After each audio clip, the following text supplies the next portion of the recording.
Merci beaucoup, mesdames et messieurs, vous qui êtes en train de nous suivre en ce net moment dans le cadre de ce magazine d'actualité Savoir en parler.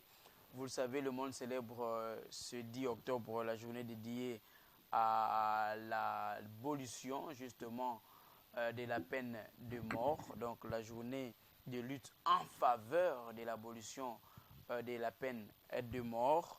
Nous allons en parler ce soir autour d'une thématique qui vous intéresse bien évidemment, environnement carcéral et droits de l'homme, cas des condamnés à mort. Et on va s'apaisantir beaucoup plus sur l'Afrique centrale, pourquoi pas la République démocratique du Congo, les avancées. Et pour aborder ces questions, nous allons recevoir un juriste sur ce plateau. Il s'agit là de Maître Serge Bavour qui nous a déjà rejoint. Bienvenue. Merci Monsieur Miché pour encore une fois l'invitation et merci de nous avoir conviés pour discuter autour de ces thèmes, de cette journée où nous, activistes des droits de l'homme, nous commémorons, soit nous faisons encore plus de bruit en faveur de l'abolition de la peine de mort. Ah oui, il faut arriver à cette abolition de la peine de mort parce que c'est de ça qu'il est question. Et cette célébration, le 10 octobre de chaque année, de cette journée. Mais il faut d'abord faire comprendre à ceux qui nous suivent c'est quoi la peine de mort, vous qui êtes juriste, et quels ont été... qu'est-ce qui a été à l'origine même de cette peine ou qu'est-ce qui a toujours été à la base de cette peine pour qu'aujourd'hui que l'on puisse militer en faveur de son abolition. La peine de mort, c'est une sanction instituée par les législateurs pour, passez-moi l'expression ou la tautologie, pour sanctionner tout contrevenant qui a commis des crimes graves que lui-même le législateur a institué. Ça peut être les crimes de meurtre, homicide volontaire. Ça peut être au niveau même du code de la justice militaire. Il y a beaucoup d'infractions qui sont punies de la peine de mort, c'est-à-dire qu'on juge les crimes les plus graves. Que lui-même, le législateur s'est dit, ces crimes ne peuvent être passibles que d'une peine capitale. Parce qu'on appelle aussi autrement la peine capitale, c'est-à-dire on ôte la vie à une personne qui est accusée d'avoir commis ces crimes-là. Mais ça doit être prononcé que par un juge. Il n'y a qu'un juge qui peut prononcer. En dernier degré, bien sûr, on peut passer maintenant à l'exécution de la peine. En dernier degré, c'est-à-dire, au premier degré, on vous a condamné, vous avez interjeté appel, on confirme la peine au niveau de l'appel, et là, maintenant, on passe maintenant à l'exécution. À l'exécution, pour les civils, c'est la pendaison, et pour les militaires, c'est la fusillade. Voilà, on va vous fusiller. On va vous fusiller. Alors, la deuxième partie, pourquoi on a institué cette peine, comme je venais de le dire, c'est pour punir, pour sanctionner un fait commis dans la société. Et selon l'idée du législateur, ça va amener à décourager les potentiels criminels. Et pas faire ça veut dire qu'une sanction dissuasive. En quelque sorte, bien que nous, défenseurs des droits de l'homme, nous pensons qu'il n'y a rien de dissuasif, parce que bien qu'elle existe, les crimes continuent à se commettre, et même plus, si vous voyez les pays où elle est appliquée et les pays où cette peine a été abolie, vous allez voir que la criminalité est beaucoup plus haute dans les pays où on applique la peine de mort. Alors, qu'est-ce que vous pensez? Vous pensez que lorsqu'on applique la peine de mort, au lieu de dissuader, ça crée encore des frustrations ou encore des gens se disent il faut nous rebeller, il faut continuer à tuer parce que en retour, qu'on le veuille ou pas, si on met la main sur moi, on va m'abattre. Et si on ne met pas la main sur moi, je continue avec mes affaires. La justice est appelée à être juste. La justice est appelée à être juste. Oui, parce que un criminel qui ôte la vie ne peut pas se voir amené devant la justice pour qu'on puisse ôter sa vie. Parce que ce n'est plus ça devient maintenant la vengeance. Mais Comme on œil dit, pour la œil. loi d'Italion. Oh, mais si vous parlez d'une justice équitable, vous avez ôté la vie à quelqu'un. La réponse, c'est qu'on vous ôte aussi la Mais vie. pour quelle finalité? C'est ça maintenant la question. Vous allez ôter Comme la ça, vie. la finalité, vous l'avez évoquée. La finalité, c'est que les autres qui sont restés dans la société ont peur. Non. Ils se disent, si moi aussi j'ose poser un acte qui irait dans le sens d'ôter la vie à quelqu'un, la sanction qu'on va m'infliger, moi aussi, on va m'ôter la vie, alors je dois avoir peur de continuer à poser un tel acte. Malheureusement, ça ne dissuade pas. C'est ça le... Plusieurs études ont été menées sur ces sujets. La peine de mort n'a aucun caractère dissuasif. D'ailleurs, je vais vous informer que depuis 2003, elle n'est plus appliquée chez nous au Congo parce qu'il y a un moratoire des fêtes. C'est-à-dire, le gouvernement a décidé de la suspendre momentanément. C'est-à-dire, on condamne quelqu'un, mais elle est toujours prononcée dans les cours des tribunaux. On condamne quelqu'un à mort, on le garde dans les couloirs de la mort. Il est là, attendez. Dans ces gens-là, je me dis, si dans j'étais quel à état leur psychologique on place ces gens-là qui sont dans le couloir de la mort? C'est aussi une forme maintenant de torture. Ils sont torturés moralement parce qu'ils ne savent pas. Un président peut se réveiller un matin, il dit, en tout cas, les moratoires là, on suspend. Comme ce qui s'est passé en Gambie. En Gambie, depuis plus de 16 ans, on n'exécutait plus les gens. Mais le président, l'ancien, Yahya Jammeh, et c'est pas ma partie consulter un féticheur qui lui a promis que pour que tu puisses rester le plus tôt possible au pouvoir, il faut m'offrir un fœtus. Alors il y avait une dame qui était dans le couloir des rameaux qui attendait famille. Alors on a vu, il y a une dame qui est dans le couloir de la mort. Et voilà, l'occasion est là. Le monsieur a suspendu, a enlevé le moratoire. Rien que pour juste avoir, oui. On a exécuté la pauvre dame, elle a perdu son bébé. Et le monsieur c'est cru qu'il va rester éternellement au pouvoir. Malheureusement, il a été chassé par la population. Alors, et même s'il n'était pas chassé par la population, l'État étant jaloux, finirait par l'emporter. Voilà, donc pour dire que cette peine, nous ne l'appliquons pas et ça n'a plus sa valeur d'être. Parce que pourquoi condamner quelqu'un à mort et vous n'allez jamais l'exécuter? Très bien. Alors, ça n'a aucun sens. C'est comme ça que nous plaidons qu'on puisse carrément abolir.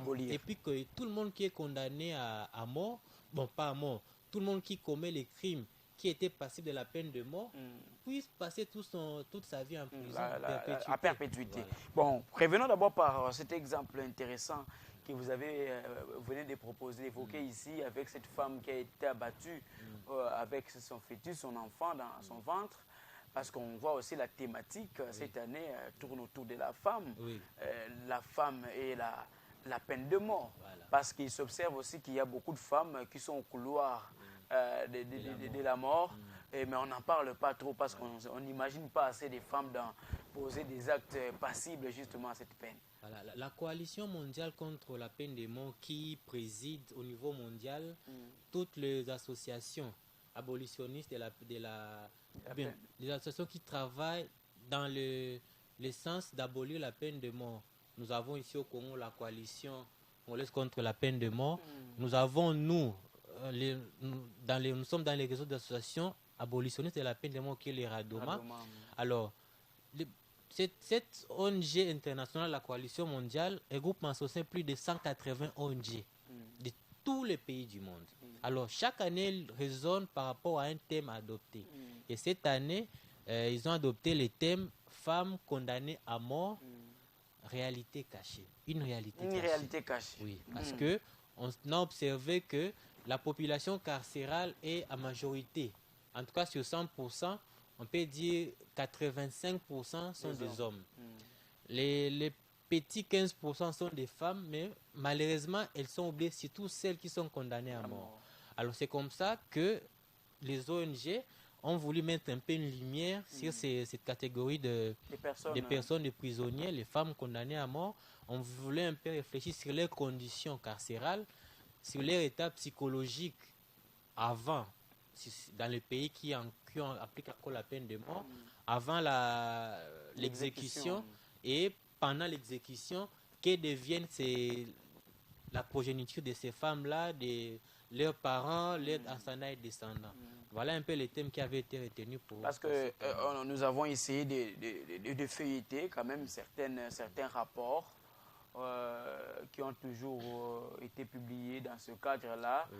Parce que vous êtes de ceux qui soutiennent qu'il faut abolir cette peine de mort. On estime que la peine de mort ne résout pas assez de problèmes parce que après ça crée même encore une autre idée de vengeance dans le chef de membres de famille de la personne exécutée. Alors cette année, l'accent est mis surtout sur la femme parce qu'on peut tomber sur une femme qui était restée seule avec ses enfants et qui a par la suite commet un acte passible à la peine de mort, elle est condamnée à mort, ses enfants, quelle est l'attitude que va développer ses enfants dans la suite vis-à-vis de la société? Oui, les enfants ont d'abord un sentiment, comme vous venez de dire, vengeance, qu'on a ôté la vie à notre maman. Aussi criminelle qu'elle peut être, aussi délinquante qu'elle peut être, ces enfants ne vont pas voir son côté criminel, mais ils vont voir l'acte qui a été commis et qui a permis qu'il se retrouve orphelin. Et plus tard, c'est comme ça que malheureusement chez nous ici, il n'y a pas assez de psychologues pour essayer un peu d'étudier ces cas d'enfants traumatisés par le fait que leur maman a été mise à mort, condamnée. Ça peut seulement être des mamans, ça peut être un membre de famille qui avait une responsabilité directe vis-à-vis. Ses frères, ses soeurs, ses parents, papa et maman, ils ne vont pas voir seulement le côté criminel du monde. Notre fille est criminelle, oui. Mais quelle est la chance que l'État lui a donné, la justice lui a donné pour se reconvertir? Nous avons vu beaucoup de documentaires aux États-Unis. Ceux qui ont été condamnés à mort et qui attendaient dans le couloir de la mort. J'oublie le nom du monsieur, mais ça va me revenir. Il a été condamné à mort, je crois, pour les crimes. Il était un tueur en série. Et malheureusement, avec la justice qui a été un peu longue, la procédure judiciaire, pour arriver jusqu'au dernier jugement, le condamnant, ça a pris presque 10 ans. Et pendant les 10 ans, le monsieur s'est amendé. Il a demandé pardon à toutes les familles de ses victimes. Il a demandé des excuses publiques. Et puis on a vu qu'il a commencé même à prêcher ceux-là des criminels qui étaient dans la même voie de commettre. Alors, on a vu que c'est un monsieur qui peut être utile dans la société. Il a été gracié par le président. Je pense que c'est le président Bill Clinton. Il a été gracié par le président. Et maintenant, là, il a créé une association pour essayer un peu de récupérer ces criminels, les délinquants, en les disant ce que vous faites là n'est pas bon. Et vous allez voir ces messieurs-là. Cette action judiciaire en sa faveur l'a aidé à être transformé. Là, vous allez vous rappeler, je me rappelle encore de François Villon dans la littérature française. Ceux que nous suivons se rappeler de son œuvre Grand Testament avec ce poème lyrique Ballade des pendus. Frères humains qui après nous vivaient, n'ayez pour nous le cœur endurci. Et ainsi de suite. On voit François Villon qui était un malfrat, qui tuait des gens, qui était passible à la pendaison. Mais à chaque fois, il était sauvé par un prêtre et on tuait les autres. Lui, il était secouru et par la suite, il s'est rendu compte que l'acte qu'il posait n'était pas correct et il a fini par se convertir et il a commencé même à orienter les autres pour qu'ils comprennent que l'acte criminel n'est pas un acte correct. C'est ça l'avantage d'abolir cette peine-là. Parce que non seulement que la justice est d'abord faillible. Toute justice humaine, elle n'est pas 100% parfaite. Il y a eu beaucoup de cas d'erreurs judiciaires. Il y a l'exemple sont légion où on condamne quelqu'un à la peine capitale et puis quelques années après, on revient, on trouve les vrais criminels. Mais lui, il avait déjà été condamné. Il a déjà été condamné, il est parti gratuitement. Alors c'est vrai que vous allez dédommager sa famille en des millions de dollars, mais ça ne va pas remplacer la vie humaine. Alors c'est comme ça que en tout cas, nous sommes en train de soutenir, même au niveau du Parlement.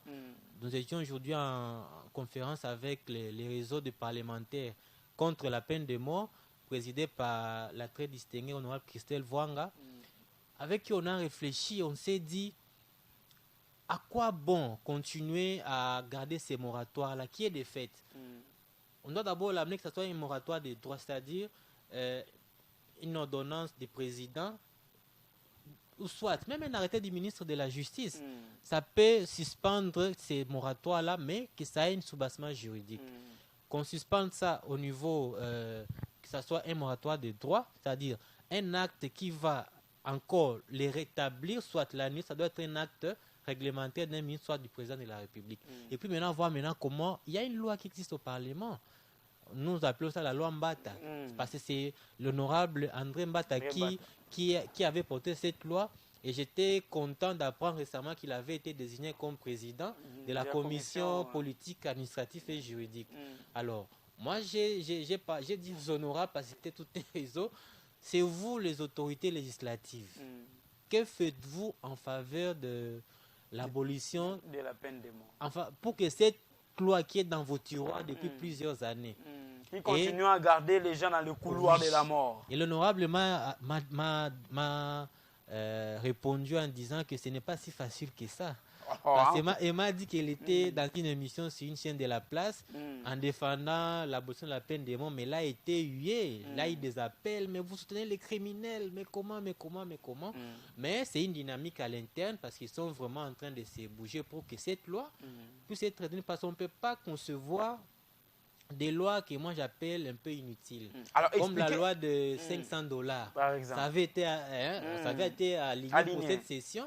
Bon, j'étais agréablement surpris d'attendre que c'était aligné, mais on l'avait suspendu parce qu'il y avait une grogne, voilà, des mouvements féminins. Alors, il y a de ces compatriotes qui sont en train de vous suivre, de nous suivre en ce net moment, lorsqu'ils apprennent qu'il y a des gens, il y a des ONG, des structures qui militent en faveur de l'abolition de la peine de mort et qu'ils ont été victimes de certains actes de barbarie de la part de ces criminels. Alors, ils considèrent cette lutte de folie. Ils se disent comment ces gens peuvent se permettre de militer en faveur de l'abolition de la peine de mort, comme cette réponse que l'on vous a donnée. Alors, qu'est-ce que vous pouvez répondre justement à ces gens qui sont tentés de vous suivre en ce moment pour qu'ils comprennent le bien fondé de ce combat que vous menez, justement? Alors, la réponse est simple. Moi, je suis avocat. Je commence, on m'appelle ça le nivellement par les bas, et puis je vais arriver à votre question. Allez-y. Dans un procès judiciaire, tout celui, je donne l'exemple. Bon, je commence par exemple, puis je vais expliquer après. On vous a crevé l'œil. Je prends un exemple. Un clown vous a crevé l'œil. Vous l'amenez en justice. Votre demande ne sera pas qu'on puisse l'incarcérer. C'est vrai, vous l'avez porté plainte, mais c'est maintenant un dossier du ministère public. Vous ne l'allez demander que... C'est le ministère public qui va demander qu'on puisse l'incarcérer, qu'on puisse appliquer la peine dans toute sa rigueur, comme on dit. Mais vous n'allez suivre que les intérêts civils. C'est-à-dire vous allez demander qu'on puisse vous dédommager. Pour dire... c'est vrai que au-dedans, il ne faut pas avoir intérêt que ces messieurs puissent couper en prison parce qu'il vous a quand même crevé l'œil. Et si l'occasion vous était donnée qu'on vous demande que voulez-vous qu'on puisse faire, vous allez aussi demander sur place que crève aussi l'œil. Mais ça ne va pas changer quelque chose que votre œil a été crevé. Le fait de lui crever l'œil à lui ne va pas réparer votre œil. Voilà, pour dire que vous avez été victime de crimes, soit l'un des membres de votre famille ou connaissance ou ami ou que sais-je encore a été peut-être victime d'un crime passible de la peine de mort. Là, je parle de l'homicide de meurtre. Alors, que gagnez-vous en voyant son bourreau être tué aussi? Concrètement, on gagne quoi? Psychologiquement, on s'est dit, non, on est tranquille. Il y a les études qui ont été faites. La peine de mort, même pour les victimes, les familles des victimes, ça ne soulage rien. Ça ne soulage pas. Au contraire, ça continue. Ça rappelle encore ce que quand on condamne le bourreau, ça rappelle encore ce que ces gens-là ont vécu avec la mort de leurs frères. Mais il y a aussi beaucoup de témoignages qui ont été faits. Là, on est en Irak. En Irak, une dame, un monsieur avait violé sa fille jusqu'à la tuer. Les messieurs, là, ce sont des pays arabophones, et là, c'est plus la charia qui règne, et puis là, c'est vraiment la mort. Là, ce n'est même pas la pendaison, mais c'est la lapidation. Là, vraiment, c'est encore à l'Antiquité. Alors, la dame a dit ceci, c'était pendant une justice, elle a dit, je ne vais rien gagner en voyant ces messieurs être lapidés. Ça va encore aggraver ma peine. Je vais gagner en voyant ces messieurs s'excuser devant moi en reconnaissant ses fautes. Et le monsieur, il a reconnu ses fautes, il a demandé pardon. Est-ce qu'il avait réellement reconnu ou c'est par peur? Non, il avait demandé pardon. D'être traîné dans le couloir de la mort. En fait, ça avait précédé la demande de la dame. Le monsieur avait dit, je reconnais ce que j'ai fait. Je demande pardon à la dame. J'ai mal agi. Et j'étais sous influence de substances alcooliques et puis la drogue. Je reconnais ma faute. Je demande pardon à la dame. Je suis prêt à assumer toute la peine qu'on va me donner parce que j'ai commis une infraction. J'ai mis une famille en détresse. Puis la dame, on a donné la parole à la dame. Elle a dit non, monsieur le juge, moi je ne gagnerai pas, je ne serai pas soulagé en voyant ces messieurs mourir. Mais ce qu'il vient de dire, ça m'a soulagé. Ça m'a soulagé, pas à 100% bien sûr, mais au moins je sais que ce monsieur qui a fait ça, il a au moins reconnu son tort. Et si ça ne dépendait que de moi, laissez-le vivre. Mais ça ne dépendait pas de la loi, était la loi. Donc, on a lapidé les messieurs, mais même la dame avait parlé. Alors, pour dire que la famille de la victime n'est jamais soulagée en voyant le bourreau tuer, ou le bourreau subir les mêmes peines que ce qu'il a fait subir à leur enfant, à leurs frères, ainsi de suite. Mais donnez-lui la chance de s'amender. Si vous donnez la chance de s'amender, d'autres vies seront peut-être épargnées. Parce que quand on voit que les autres voient que quelqu'un qui était connu comme un criminel de haut rang s'est repentir, ils vont dire quoi? Mais si lui s'est repenti, mais nous aussi peut-être suivons son chemin. Et les criminels comme ça, surtout les chefs de gang, ils influencent facilement ceux qui les adulent, leurs idoles. C'est dans les pays où il y a les narcotrafiquants, il y a des niveaux, il y a ceux qui sont vraiment les chefs des mafias. Quand ces gens-là se sont convertis, ça influence facilement ceux qui sont sous aux ordres. Non, menons la vie normalement. Et les choses vont évoluer. Vous allez voir que c'est vrai qu'une société parfaite, il n'y en aura jamais dans le monde. Mais au moins, un temps soit peu, ça peut changer. Mais ça veut dire que ce qu'on peut attendre justement d'un tel homme, c'est qu'il soit aussi sanctionné. Oui. Parce que si on estime que la sanction en termes de peine de mort, c'est trop fort, mais c'est comme à la maison avec les enfants. Vous voyez, lorsqu'un enfant a été maltraité par un autre et qu'il va accuser, c'est qu'il attend du parent de l'autre, c'est qu'il sanctionne. À ce moment-là, il se sent soulagé. Maintenant, nous sommes en train maintenant de parler de cet environnement carcéral.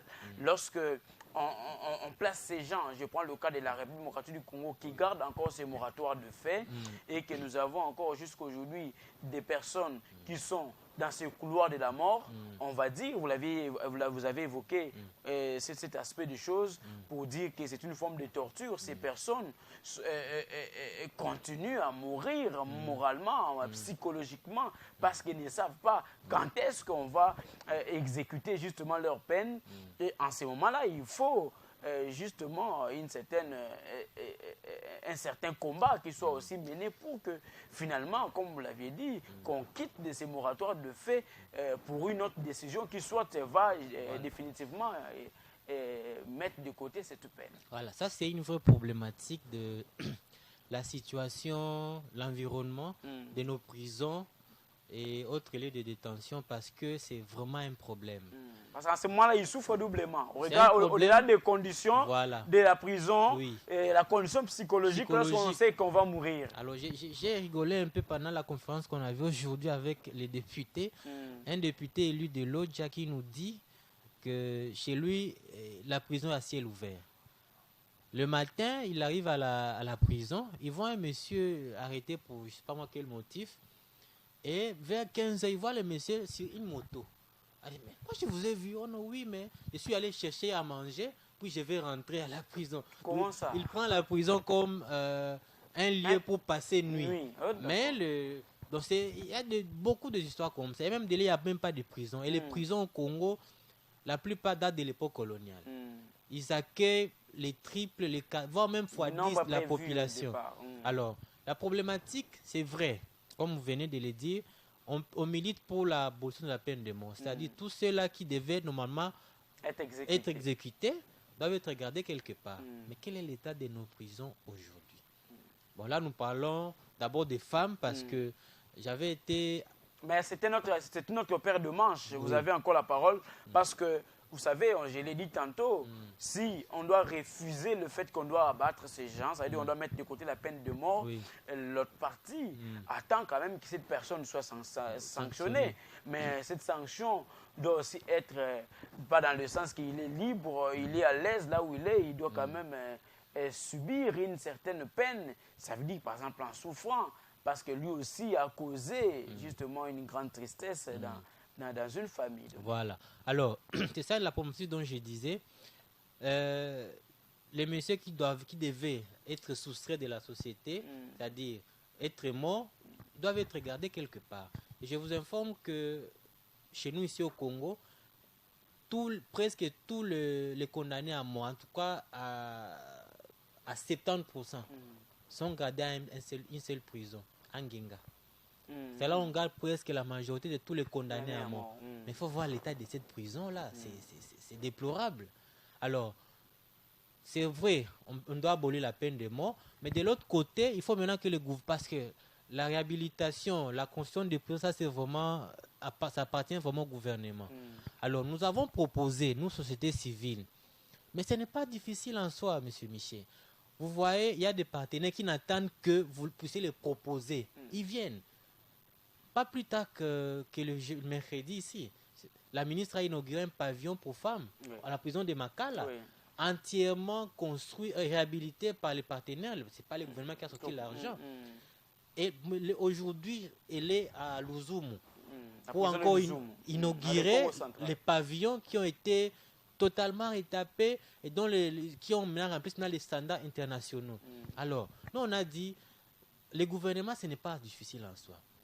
Vous, président, vous, ministre de la Justice, signez des actes réglementaires pour qu'on passe des moratoires des droits. Et allez maintenant auprès des bailleurs. Les Rwandais a fait ça. Les Rwandais a fait la même chose. Là, d'abord, aboli la peine de mort. Et puis, il est parti chez les partenaires. Voilà, moi, j'ai aboli. Je vais me garder mes prisonniers où on a réhabilité tous les prisons. Parce qu'on a au moins vu la volonté politique. Il y en a pour abolir la peine de mort. Mais vous ne faites rien. Vous ne faites rien, vous attendez. Donc, vous ne faites rien. Commencez d'abord par prendre des actes réglementaires. La loi qui est au Parlement. Parce que pour qu'on aligne ça, ça ne demande rien. Seulement une petite volonté, on aligne la loi. En moins de 2 semaines, c'est voté au niveau du Sénat. Le président prend la promulgue et puis ça s'est publié au journal officiel et puis ça devient applicable. Abolissez et puis allez maintenant chez les partenaires. Voilà, moi j'ai aboli, mais je n'ai pas là où garder mes prisonniers. J'ai fait quoi? Ils vont donner les financements. Il y a les financements qui sont disponibles seulement pour ça, pour construire les prisons, les carcérales. Très bien, mais cet aspect des choses, c'est un aspect important, mais...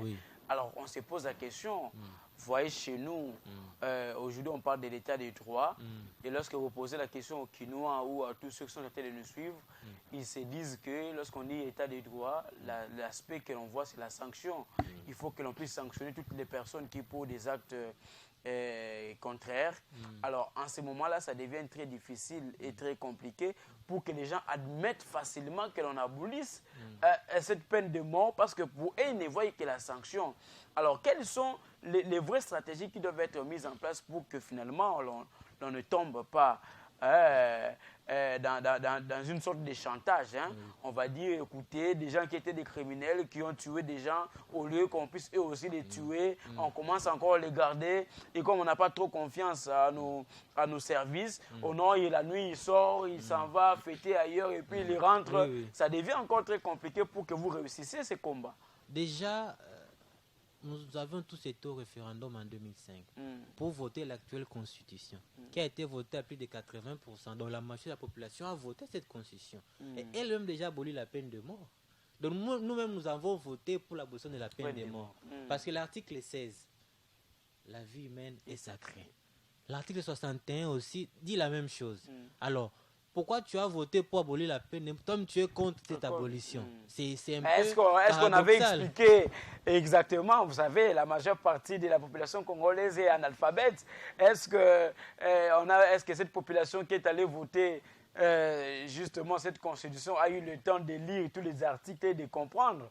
Ça, si, c'est une autre paire de manches. Mais c'est ça. Mais déjà que la loi est applicable, nul n'est censé ignorer la loi. Cette phrase-là, vous les juristes, vous les appliquez, c'est vrai. Oui. Mais en République démocratique du Congo, ou souvent dans des pays des tiers-monde, c'est une phrase qui doit être révisitée. Parce que pour admettre ou encore pour appuyer cette phrase en disant que nul n'est censé ignorer la loi, il y a un travail qui doit être fait en amont. Sensibilisation, Ça veut dire qu'il faut de sensibiliser, il faut vulgarisation. vulgariser Voilà. ces lois. Mais chez nous, on ne vulgarise rien. On vient vous dire Nul qu'il n'est n'est censé censé. ignorer la loi.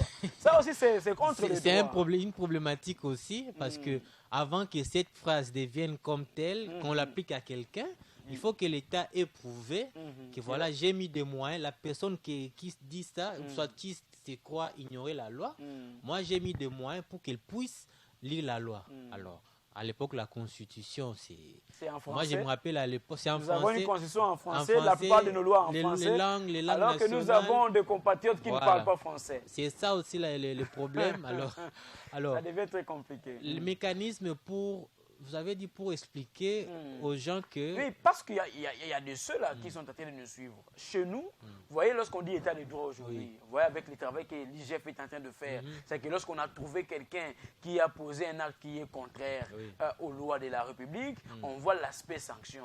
De l'autre côté, si quelqu'un a posé un acte qui est passible à une condamnation à mort, il faut qu'il soit condamné à mort. Maintenant, lorsque vous menez ce combat et qu'en même temps la population reste dans cette compréhension des choses, ça deviendra très compliqué pour que cette population comprenne et réalise la teneur du combat que vous menez de manière à ce que l'on arrive à l'abolition de la peine de mort et que l'on comprenne exactement que cette peine de mort n'a jamais résolu un problème dans une société. C'est tout ça le travail que nous faisons d'abord de sensibiliser parce que moi j'aime bien quand je discute avec les rétentionnistes.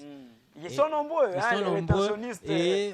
Et lorsqu'ils viennent avec leurs arguments... Je détourne plusieurs. En fait, je gagne les âmes de plusieurs. Parce qu'ils se voient que leurs arguments ne sont pas au fait fondés. Parce qu'ils sont tous les arguments là où il y a le terrorisme. Mais un terroriste déjà, quand il veut semer une bombe pour aller exploser lui-même mourir, vous allez le condamner encore à mort comment? Lui-même s'est déjà condamné à mort. Et ils se disent qu'il est prêt à mourir. Mais ces gens-là, quand ils sont convaincus que ce qu'ils font, ce n'est pas bon, ils sont des éléments très nécessaires dans la société. Ça veut dire que là, les psychologues ont un grand travail à faire. Les psychologues, oui, nous aussi. Dans nos prisons, on devait rencontrer ces personnes normalement. Parce que nous parlons justement de cet environnement carcéral. Est-ce que dans nos prisons, nous avons ces genres de services, des psychologues? Parce qu'on dit bien centre de rééducation. Est-ce que nos prisons ont réellement ce rôle de rééduquer, de réorienter ceux qui ils sont incarcérés ou ça devient encore un enfer, un véritable enfer pour toutes ces personnes-là? Nous le vivons tous, nous, en tant qu'acteurs de la justice. Donc, la règle, c'est quoi? La règle est que quand vous êtes arrêté, vous ne perdez que votre liberté. Rien que votre liberté. C'est ça la règle. Quand on vous amène en prison, vous ne perdez que rien que votre liberté. Les droits de l'homme doivent être respectés. Tout ce que vous vivez chez vous, devez le vivre en prison. Bien sûr, tout. Quand on dit tout, c'est tout. Parce qu'on parlait des prisonniers. Ils ont droit à l'alimentation. Alors, quelle est l'alimentation, tant quantitative que qualitative? D'ailleurs, qualitative, on était avec... Non, l'aspect qualitatif. Qualitatif, on a un témoignage récemment ici que une dame qui témoignait que quand on préparait à manger, les dépôts est à côté, on amène juste les sacs de haricots. On ouvre, on verse dans la marmite. Vous-même connaissez les haricots, il y a beaucoup, il faut... On amène les sacs de maïs. On verse aussi directement. On prend ici une mesure de sel, on met, comme on appelle les mvungule. Et on m'a fait rire. Alors, mvungule, c'est dérivé de vous mourrez. Ah, d'accord. Vous mourrez alors. Mvungule. Alors, tant quantitatif, L'autre fois, nous étions témoins avec vous ici. Les prisonniers ont fait presque une semaine sans manger parce que le gouvernement qui devait prendre charge n'a pas pris. Alors, quelqu'un qui fait une semaine sans manger, c'est un problème. Sur le plan de la santé, là, c'est grave. Chaque prison, ça sert à avoir un centre hospitalier en son sein. Alors, chez nous, ici, vous allez au niveau du CPRK, le centre médical n'a aucun. La pharmacie est vide. Ce sont la famille, des fois, qui vient avec un peu de médicaments pour aider, pour donner à leurs frères, ceux qui sont dans la prison. Sur le plan, je peux dire même de sportifs, ailleurs, on voit sous d'autres cieux, il y a des terrains, des basket, des équipes. Il y a des gens qui sont déjà des vrais sportifs. Même les bibliothèques, il n'y a pas dans la prison. Il y a des gens qui sont dans la prison ailleurs, ils ont écrit des livres et des livres. Tous ceux qui sont condamnés à des peines un peu plus longues. Alors, aussi, le plan maintenant de l'hygiène, de la santé, là, c'est encore grave.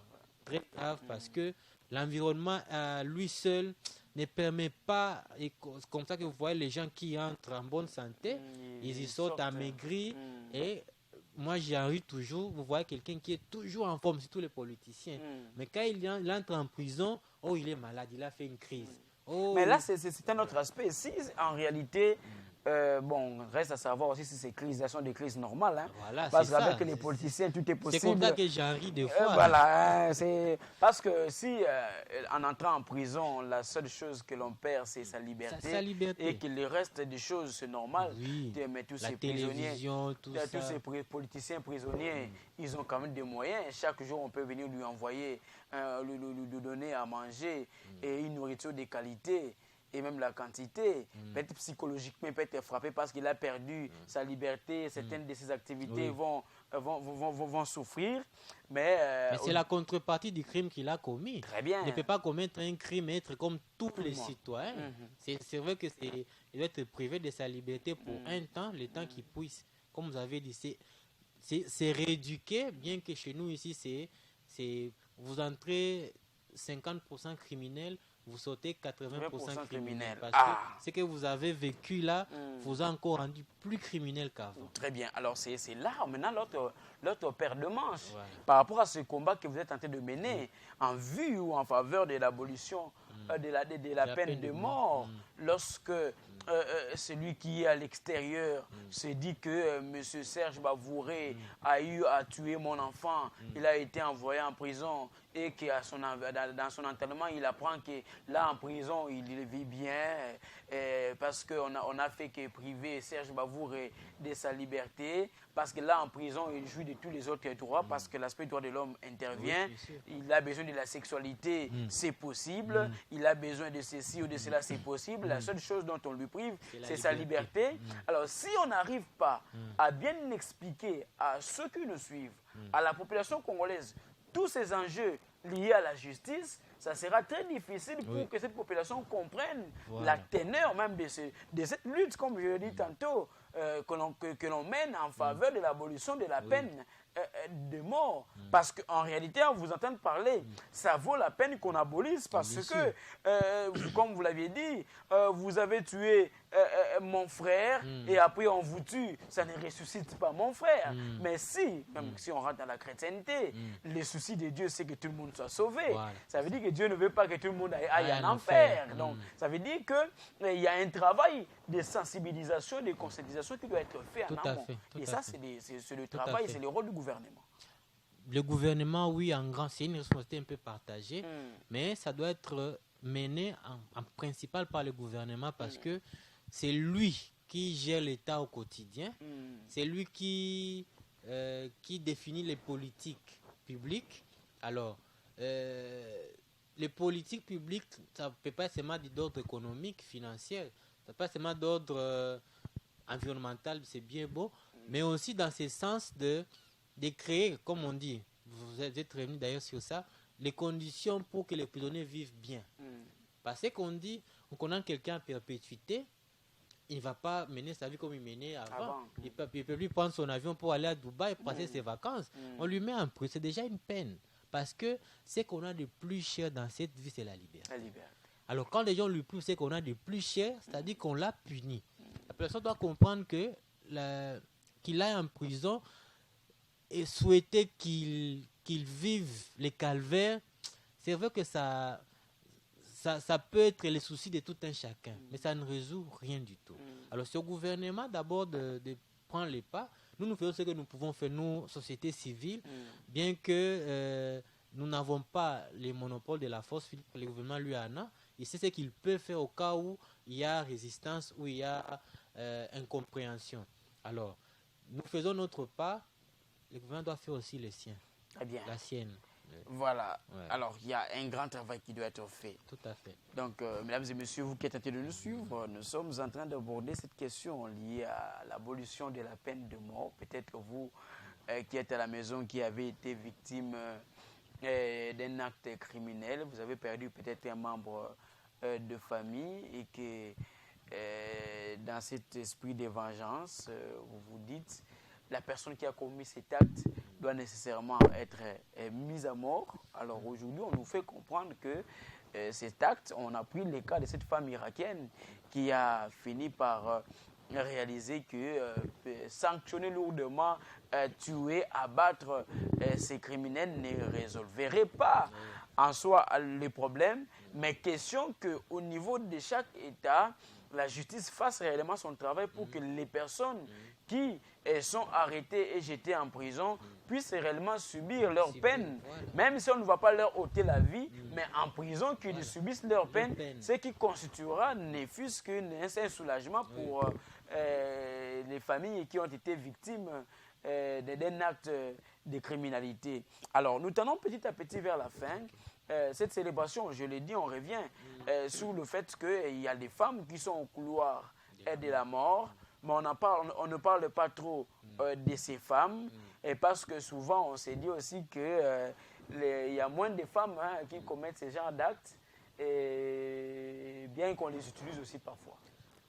En quelque sorte, parce que vous voyez, dans la conception de nous Africains, spécialement Congolais, on conçoit que c'est l'homme qui est le criminel. Vous voyez même dans la société un exemple banal. Un homme qui vole, le vol à l'arraché, il vole. On va prendre ça normal, il vole. Mais si c'est une femme qui vole, Nayopé. C'est comme si c'est quelqu'un qui ne peut pas faire ça. Alors que ce sont tous des êtres humains. C'est comme ça que même dans la construction des prisons, on n'avait pas prévu vraiment, si vous voyez... Des prisons pour des femmes. Des femmes, non. C'était pas prévu à l'origine. C'est maintenant après l'évolution. Même vous voyez dans nos sous-siat, on n'a pas prévu la place pour mettre les femmes. Moi, j'ai presque visité beaucoup de cachots de sous-siat ici, des siat et des sous-siat à Kinshasa. Vous allez vous rendre compte qu'il n'y a que les cachots pour hommes. Les cachots pour femmes, on aménage un lieu. Là, la plupart, ce sont les vestiaires des policiers. Quand il y a une femme qui est arrêtée, il doit passer ses 48 de garde à vue. Les policiers enlèvent momentanément leur tenue. On lui met on la met là-bas. Ce qui fait qu'on ignore certains cas de ces femmes qui sont au couloir de la mort. C'est comme ça que la coalition mondiale a mis ce thème pour essayer un peu de mettre la lumière, parce qu'il y a beaucoup de femmes qui sont dans le couloir de la mort. Ici au Congo, je n'ai pas les chiffres exacts, mais il y en a un tas et qui sont là-bas avec enfants. Il y a un témoignage qu'on a suivi aujourd'hui, une femme qui était, parce qu'avant qu'il ne soit... Bon, elle était emprisonnée, mais elle n'était pas dans le couloir de la mort, mais elle était poursuivie pour les crimes passibles de la peine de mort. Elle nous a raconté les calvaires qu'elle a vécu, les conditions de détention. Elle était avec ses 3 enfants, imaginez-vous. Donc on a fait des enfants de prisonniers aussi. D'accord. Des prisonniers, moi-même, il y a une fois, j'ai rigolé, j'étais à la prison de Makala, j'ai vu des chèvres. J'étais maintenant un prisonnier. Comment les chèvres ici? Oh non, deux sont mes chèvres. Donc toi, en tant que prisonnier, tu as condamné aussi tes chèvres à être aussi prisonniers. Mais bon, c'était pour rire. Mais donc on a condamné ces enfants-là à passer... Cette souffrance-là avec leur mère. Cette souffrance non scolarisée, parce que leur maman était en prison. Et pour ceux-là qui sont condamnés à mort. Parce que quand ils sont condamnés à mort, on revient sur les préjudices psychologiques. Ils ne savent pas quand est-ce que les ministres peuvent se réveiller pour des intérêts politiques, comme récemment on venait de dire avec l'état de siège. Le gouvernement militaire a demandé au gouvernement d'enlever de suspendre le Le moratoire. moratoire pour qu'on puisse exécuter des gens. Exécuter. Alors, c'est parce que nous tenons vers la fin. Quel est l'appel maintenant qui doit être lancé maintenant là à ceux qui sont en train de nous suivre, surtout aux autorités de la République démocratique du Congo, parce que ce moratoire de fait est toujours là, sur la table. Bonjour, si on a accepté d'accorder au gouverneur militaire de l'autre côté qu'on le suspende, beaucoup de gens vont partir et ça sera peut-être des exécutions inutiles selon justement le combat qui est mené par la coalition mondiale en vue de l'abolition de la peine de mort. Alors, qu'est-ce que vous recommandez justement aux autorités qui sont traitées de nous suivre? Aux autorités d'abord exécutives, dont le premier d'entre elles, qui est le président de la République, parce qu'à lui seul, il peut faire décanter les choses. Nous avons, en 1976, nous avons signé les pactes internationaux relatifs aux droits civiques et politiques. Alors, ces pactes ont des protocoles facultatifs. Le deuxième protocole facultatif, qui concerne l'abolition de la peine de mort, n'a jamais été signé ni ratifié par la RDC. Alors, c'est à lui, le premier des citoyens, d'avoir cette volonté politique. C'est vrai qu'il y a beaucoup de pesanteurs sur le plan interne. Je parlais autrefois de l'Est, l'état des sièges, les ADF, tout surtout ça. avec les militaires, c'est pas facile. Alors, il y a beaucoup de pesanteurs, c'est vrai, mais il doit comprendre que c'est une peine inutile. Et je vous informe aussi que hier, il y a un 24e pays africain qui a aboli la peine de mort. La Sierra Leone. Ils ont aboli la peine. Ça devient le 24e pays. Aboli définitivement. Définitivement, ils avaient un moratoire de fait, mais ils ont maintenant converti ça maintenant en abolition pure et simple. Il reste encore 16 pays. Entre autres, la RDC. 16 pays qui ont fait le moratoire. Bien qu'on ne peut pas se satisfaire de ça. Moi, personnellement, je ne me satisfais pas de ces moratoires. Il faut seulement qu'on abolisse. Alors, il doit, parce que lui qui est le garant du bon fonctionnement des institutions, alors, il peut donner injonction à la ministre de la Justice de prendre un arrêté pour faire les moratoires de droit. Et aussi au Parlement, il y a une loi que je dis qui traîne dans le tiroir. Il y a des lois qui ne sont pas, je ne peux pas dire qu'ils ne sont pas utiles, mais qui ne sont pas aussi prioritaires que cette loi, qui sont votées. Même pour des besoins politiciens, on vote des lois. Alors, aux députés, surtout moi, on a parlé avec les réseaux des parlementaires. Cette loi-là, ça ne demande rien. Prenez-la. Même, déjà la session de septembre, décembre, c'est déjà... la session de mars, alignez-nous cette loi-là parce que elle va sauver beaucoup de personnes, surtout beaucoup de femmes qui sont torturées moralement parce qu'ils ne savent pas quand les ministres peuvent se réveiller pour des besoins politiques et ils suspendent les moratoires et puis on exécute les gens par pendaison et même en Ndolo. Il y a aussi les militaires qui attendent. Ce n'est pas seulement à Makala. En Ndolo également, il y a beaucoup de militaires qui attendent pour avoir commis, vous voyez, les crimes comme association de malfaiteurs. C'est commis des morts, c'est puni des morts. Donc, puni des morts.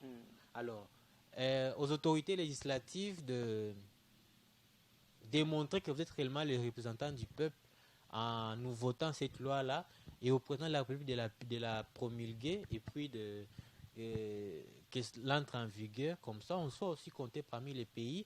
Et puis, une fois qu'on a aboli, vous allez voir qu'il y aura beaucoup de barrières qui vont venir pour financer la construction des prisons, la réhabilitation des prisons. Mais oui, voilà. On ne doit pas s'attarder seulement à la construction des prisons. Il faut que l'on construise aussi des écoles pour bien former l'enfant congolais. Et si cet enfant congolais est bien formé, vous savez qu'en une société, vous avez une grande partie de la population qui est bien encadrée, bien formée et que les emplois sont créés. Ça vous évite justement tous ces crimes passibles à la peine de mort. Qu'on arrive aux pays comme la Norvège ou la Suède où on est en train de fermer des prisons parce qu'il n'y a plus de détenus. On ferme des prisons. On ferme des prisons parce que et on conçoit qu'il y a les détenus qu'on doit les détenus qui doivent les laisser en liberté, seulement des bracelets.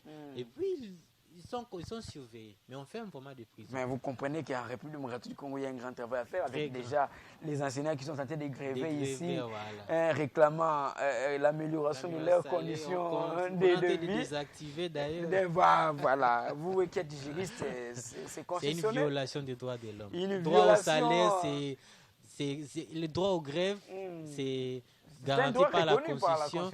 Et puis, le droit au salaire, le salaire a un caractère alimentaire. Comment tu peux priver quelqu'un de son salaire?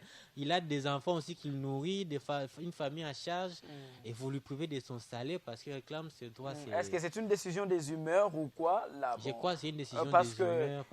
Si je peux avoir une petite connaissance en cette matière, un enseignant est jugé déserteur lorsqu'il s'est absenté pendant 15 jours successifs. Mais ici, il est question d'un contrôle qui a été fait en une seule journée. Il se peut que c'était sa journée pédagogique. Il n'était pas venu à l'école. À cause de ça, on désactive son salaire. Donc là, je pense que même les députés ont un grand travail à faire. Pourquoi pas interpeller des ministres par rapport à cette question et répondre justement aux besoins ou des desiderata des enseignants. Tout à fait. Alors, nous sommes arrivés à la fin. Maître Serge Bavouré. Merci. Un dernier mot peut-être avant de boucler la boucle. Bon. Je ne pourrais que vous remercier de m'avoir une fois encore invité.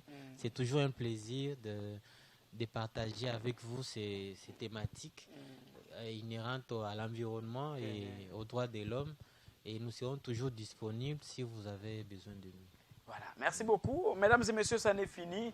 Je rappelle que le monde célèbre le 10 octobre de chaque année la journée dédiée à l'abolition, la journée en faveur de l'abolition de la peine de mort. Vous avez suivi toutes les explications de Maître Serge Bavouré qui, j'ose croire, vous ont convaincu pour que vous réalisez que dans aucun pays au monde où on a appliqué la peine de mort, cette peine a résolu le problème de criminalité et qu'en réalité, des actions devaient être menées en amont en termes d'amélioration des conditions sociales des populations, en termes d'encadrement des populations, mais surtout dans le sens de renforcer l'application correcte de la justice ou encore des lois dans une société pour que l'on évite toutes sortes de dérives.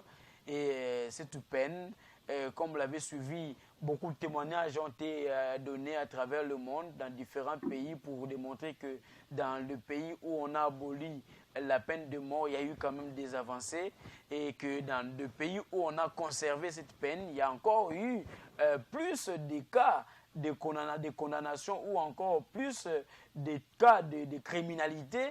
Donc, il y a un travail qui doit être fait, mais du moins, je crois que vous avez compris qu'il y a une nécessité que l'on abolisse définitivement cette peine. En République démocratique du Congo, il y a encore un moratoire de fait qui, si il est suspendu, on peut encore tuer ou encore abattre, si vous voulez, appliquer cette peine à beaucoup de nos compatriotes, même les femmes qui sont au couloir de la mort. Mais si définitivement on abolissait cette peine, toutes ces personnes qui sont au couloir de la mort peuvent passer leur vie en prison jusqu'à ce que les Tout-Puissants puissent décider de leur départ de cette terre. Donc, nul n'a le droit d'ôter la vie à quelqu'un. C'est ça le principe de base. Ça n'est fini. Merci beaucoup à vous qui nous avez suivis. Merci à Job Bassay qui nous a permis d'arriver jusque chez vous. Une fois de plus, merci à Maître Serge Bavouré qui a répondu à notre invitation et qui nous a éclairé autour de cette thématique. Et ça n'est fini. Restez fidèles à nos programmes. Le seul programme qui ne vous cause jamais de constipation. Au revoir.